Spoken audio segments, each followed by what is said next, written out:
আসসালামু আলাইকুম। অনেক অমুসলিম আমাকে প্রশ্ন করে যে ইসলাম ধর্ম কেন নারীদের উপর অত্যাচার করে। আমি জানি কথাটা সত্যি না, ইসলাম নারীদের অত্যাচার করে না। প্রশ্নটা আসলে মহিলাদের চাকরি করা নিয়ে। মুসলিম মহিলারা সাধারণত বাসাতেই থাকে।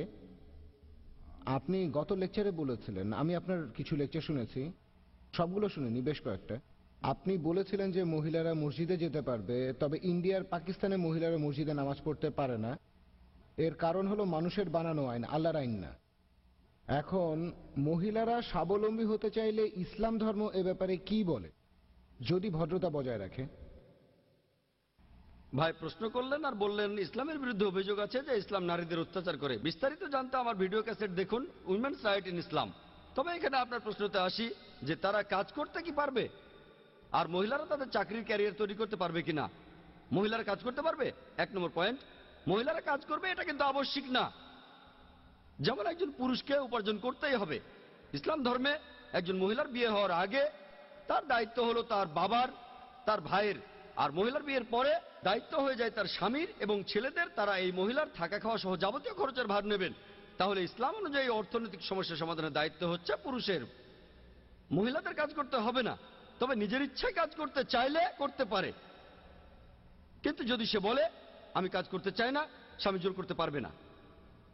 ইসলাম অনুযায়ী নারী ও পুরুষ সমান, তবে সমান মানে অভিন্নতা নয়। কোনো পুরুষ যদি বলে আমি সন্তান জন্ম দিতে চাই, গর্ভধারণ করতে চাই, এটা করতে পারবেন না। ঠিক, গর্ভধারণ করতে চান, করতে পারবেন না। কিছু জিনিস হলো ঐচ্ছিক, কিছু জিনিস হারাম, কিছু জিনিস ফরজ আবশ্যিক, কিছু ওয়াজিব। তাহলে এইভাবেই। আর একইভাবে আমাদের শারীরিক অবস্থার উপর নির্ভর করে পারিপার্শ্বিক অবস্থান। নারী ও পুরুষের ভূমিকাটাও আসলে আলাদা। তাহলে টাকা উপার্জনের দায়িত্বটা রয়েছে পুরুষের উপরে। তারপরে মহিলারা চাইলে তারা কাজ করতে পারে। যদি পরিস্থিতি এমন না হয় তারপরও সে কাজ করতে চায় অথবা অন্য যে কোনো কারণে কাজ করতে চায়, সে করতে পারে। তবে সেই কাজটা হতে হবে ইসলামিক শরিয়া অনুযায়ী। ভদ্রতা বজায় রেখে তারা হিজাব পরবে।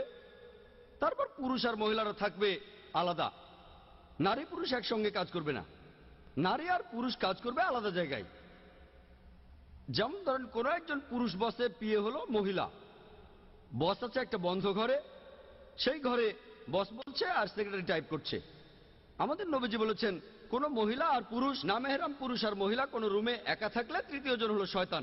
এ ধরনের অবস্থা হলে কি ঘটতে পারে সেটা সম্পর্কে আপনারা ভালো জানেন। হয়তো বস পিএকে বলবে তুমি আর কিছুক্ষণ থাকো, আরো কাজ আছে, তখন কি ঘটবে আপনারা জানেন। আমি বলতে চাই না। তাহলে এটাই তো স্বাভাবিক। একসাথে সেই রুমে থাকলে একবার দুইবার তিনবার বিয়েকে সুন্দরীও হতে হয়। সেজন্য ইসলাম বলে কাজের জায়গা আলাদা, নারীদের জন্য আলাদা জায়গা থাকবে। আর মহিলারা কাজ করলে তারা হিজাব করবে, এটাই স্বাভাবিক। কাজের আলাদা জায়গা মানে পুরুষের জন্য আলাদা জায়গা, মহিলাদের জন্য আলাদা জায়গা। এমন না যে তারা কথা বলবে না, প্রয়োজন হলে তারা কথা বলবে, তবে কোনো বন্ধ রুমে না। তারা কথা বলবে, এমন না যে বলবে না, তবে প্রয়োজন হলে। বিনা কারণে তারা নিজেদের মধ্যে গল্পগুজব করবে না যে ওই সিনেমাটা দেখেছো, ওই সিনেমাটা দেখেছো, কেমন লেগেছে ইত্যাদি। আর অপ্রয়োজনীয় গল্প করবে না, পরে কি হয় সেটা তো জানেনি। তাহলে ইসলামে মহিলারা কাজ করতে পারে, তবে সেটা হতে হবে ইসলামিক শরিয়ার নিয়মগুলো মেনে। তারা মাটির কাজ করতে পারে, কাপড় বুনতে পারে, উল বুনতে পারে, হতে পারে গাইনোকোলজিস্ট, তারা হতে পারে টিচার, তারা ব্যবসাও করতে পারে, কেন না। আমার বোনেরা মাশাআল্লাহ তারা দুজনে ব্যবসা করছে। আমার এক বোন তো ফ্যাক্টরি চালাচ্ছে। মহিলাদের জন্য আলাদা জায়গা, পুরুষদের জন্য আলাদা জায়গা। সে দেখে মহিলাদের, তার স্বামী দেখে পুরুষদের। সমস্যা কোথায়? MD, managing director. আরেক বোন করছে এক্সপোর্ট, সমস্যা নেই। তবে এইসব তারা করছে ইসলামিক শরিয়া মেনে, সমস্যা নেই। তবে তারা করতে না চাইলে কাজ করবে না। তারা নাচতে পারবে না, মডেলিং করতে পারবে না। একইভাবে পুরুষরাও অনেক কাজ করতে পারবে না। পুরুষরা মদের দোকানে কাজ করবে না। মহিলাদের জন্য যে নিয়ম তার অনেকগুলো পুরুষদের জন্যও খাটে। কিছু জিনিস আছে মহিলাদের জন্য হারাম, কিছু পুরুষদের জন্য হারাম, কিছু উভয়ের জন্য হারাম। যেমন মদের দোকানে কাজ করা নারী পুরুষ দুজনের জন্য হারাম, জুয়ার আসরে কাজ করাও হারাম। তাহলে এগুলো আলাদা জিনিস নয়। মহিলারা ক্যারিয়ার করতে পারে, কেন না, অবশ্যই সে ক্যারিয়ার করতে পারে। তবে সে ক্যারিয়ারটা ইসলামের যে শরিয়াত তার বাইরে যাবে না।